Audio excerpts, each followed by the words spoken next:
Hello everyone, this is Cody Lee of BlackCatBooks.org, author of I, the Dragon, Cruel and Beautiful, Rabbit Hole, and King Dio, not to mention the upcoming Lauren Frey. So, reading some more Kindle Sherlock Holmes stories. Today, we are discussing A Case of Identity.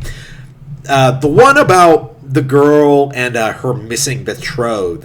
So what essentially happens in this one is that Sherlock Holmes is approached by a woman, like a young woman in her mid-20s, who has recently borne witness to the disappearance of her fiancé. Like, the man she was going to marry has just straight up disappeared on her while he was on the way to the wedding. She suspects foul play, suspects something is going on, and is trying desperately to get to the bottom of this situation. Holmes, this story seems adamant about trying to reestablish Holmes as really being on top of his game. Because, like, unlike the Irene Adler situation or the Red-Headed League situation, this is something, like, relatively tame for him. This is a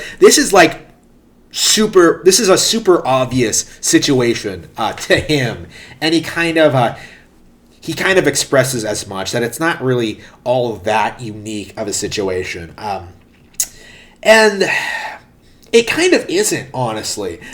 Like, it's such a straightforward thing, but hearing the girl, like, describe her story, describe her, like, romance with this guy, kind of describe, like, where things went south, you end up feeling yourself being pulled into it, even though it's kind of obvious due to, like, certain statements made, more obvious than I think any of the others so far, like, due to certain statements made, what the big twist is.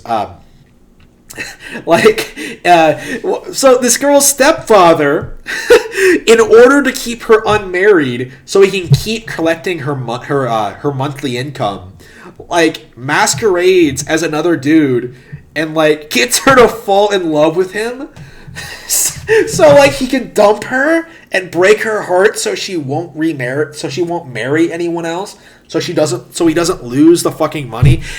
It's ridiculous, but and it's not all that, like, complicated of a scheme, like, when you get right down to it. Like, one part of it is, like, this guy getting into one side of the carriage and then getting out of the other. Like, it's it's so goofy in that regard, but, like, it's so simplistic in that regards too.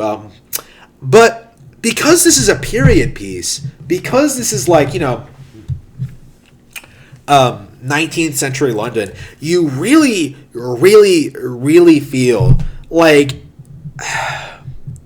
this is a look back into, like, what things were like back then, right? Like, I ended up feeling more than the other two stories, actually. I ended up, like, really, really feeling that, like, how, like, the times have changed when it comes to, like, courtship and just family dynamics and just, like,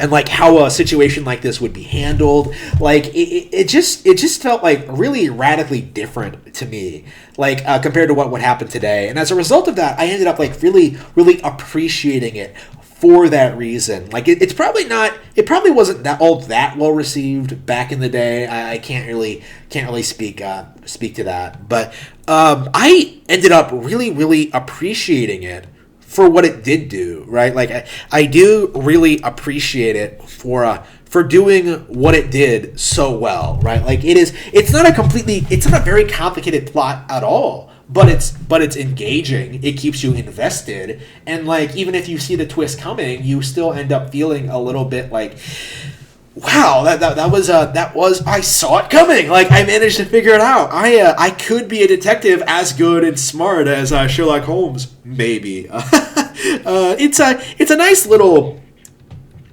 because these are short stories. Like, it's a nice little break from what we've gotten before. It's a little bit more simplistic in tone, but simplistic doesn't mean it's bad. You know what I mean? I ended up greatly enjoying this one.